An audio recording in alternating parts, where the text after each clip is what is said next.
अगर आप दुबई में इन्वेस्टमेंट करने का प्लान कर रहे हैं तो ये वीडियो को ध्यान से देखें। हर जगह सोशल मीडिया पर एक ही बात होती है कि दुबई प्रॉपर्टी में इन्वेस्ट करें, टैक्स फ्री है, 12% का रिटर्न है, कैपिटल गेन भी नहीं लगता है। और उसका फैक्ट क्या है, इसका डिटेल एनालिसिस आपको इस वीडियो में मिलेगा और एंड तक आपको बहुत सरप्राइजिंग फैक्ट मिलेंगे कि प्रॉपर्टी इन्वेस्टमेंट दुबई में करना चाहिए या इंडिया में या कोई और कंट्री में।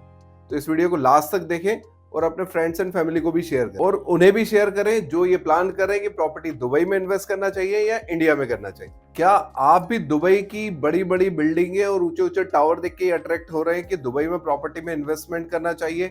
आपको कहीं सोशल मीडिया या मार्केट में अप्रोच किया है कि बुर्ज खलीफा के पास में आपको 2 करोड़ में फ्लैट मिल जाएगा और आपको रिटर्न भी 12% का मिलेगा रेंटल का?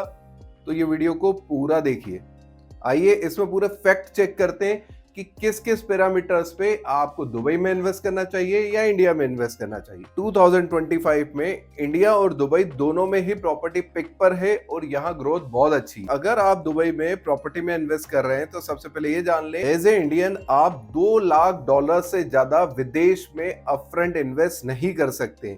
ये एप्लीकेबल नहीं होता है stock market and share market के लिए, बट प्रॉपर्टी में अगर आप इन्वेस्टमेंट कर रहे हैं तो $2 लाख से ज्यादा का इन्वेस्टमेंट आप नहीं कर सकते। अगर आप दुबई में प्रॉपर्टी परचेस करना चाहते हैं तो भारत के मूल निवासी होने के साथ साथ आप $2 लाख से ज्यादा प्रॉपर्टी में इन्वेस्ट नहीं कर सकते। यह कहलाती है LRS लिमिट।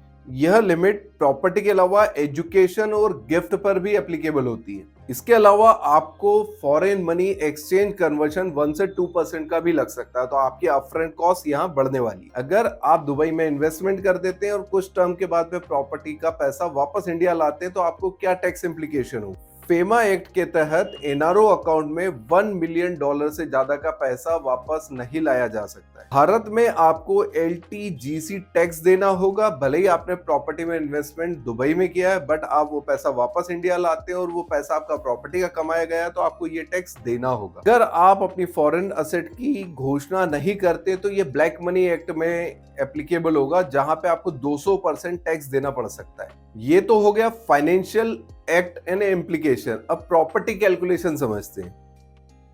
इंडिया में प्रॉपर्टी इन्वेस्टमेंट में आप 20 लाख से लेके 5 करोड़ तक का इन्वेस्टमेंट कर सकते हैं। यहाँ पर आपको छोटी प्रॉपर्टी में इन्वेस्टमेंट करने पे PMAY की सब्सिडी का बेनिफिट भी मिल सकता है, अगर आप उसके लिए एलिजिबल हैं तो। FDI का आपको सपोर्ट भी मिलेगा। इंडिया के छोटे शहरों में प्रॉपर्टी ग्रोथ 6 से 7% है, बड़े शहरों में कम हो सकती है, बट आप टियर 2 सिटी, टियर 3 सिटी में अगर प्रॉपर्टी इन्वेस्टमेंट करते हैं तो यहाँ पे ग्रोथ बहुत अच्छी है। छोटे शहरों में प्रॉपर्टी का किराया लगभग 5% औसतन एनुअल आता है। होम लोन लेने पर आपको 2 लाख के ब्याज की छूट मिलती है और 1.5 लाख की ATC की रिबेट भी मिलती है। रेंटल इनकम पे इंडिया में 30% का स्टैंडर्ड डिडक्शन भी होता है। अब सेम टाइम में अगर आप दुबई में प्रॉपर्टी इन्वेस्ट करते हैं तो वहां पे आपको 4% ट्रांसफर ड्यूटी देना पड़ती है और 2% का आपको ब्रोकरेज देना पड़ेगा।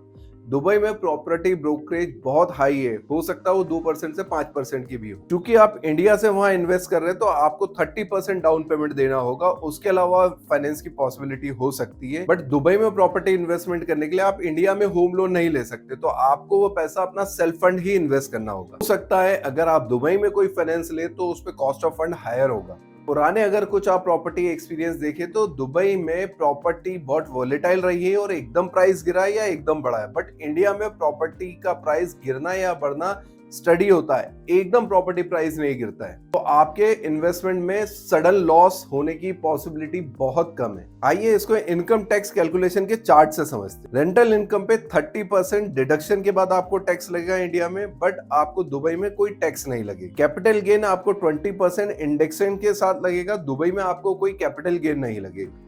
प्रॉपर्टी टैक्स स्टेट के अनुसार 0.5% से 2% लग सकता है, बट दुबई में कोई प्रॉपर्टी टैक्स नहीं। Stamp duty state wise 4 to 7% हो सकती है, बट दुबई में स्टैम्प ड्यूटी 4% है।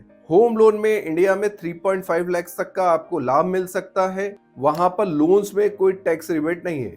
अब इसको लॉन्ग टर्म कंपैरिजन समझते हैं। प्रॉपर्टी वैल्यू एप्रिसिएशन इंडिया में 6 to 6.5% है, वहीं दुबई में काफी हायर है, वो अप टू 75% भी है। रेंटल रिटर्न्स इंडिया में 3.5 to 5% है, वहीं दुबई में 8% to 12% है, because of commercial rental and Airbnbs. India में आपको टैक्स लगेगा, दुबई में आपको टैक्स नहीं लगेगा। इंडिया में होम लोन लेने पर आपको सब्सिडी मिलेगी, फॉरेन में नहीं मिलेगी।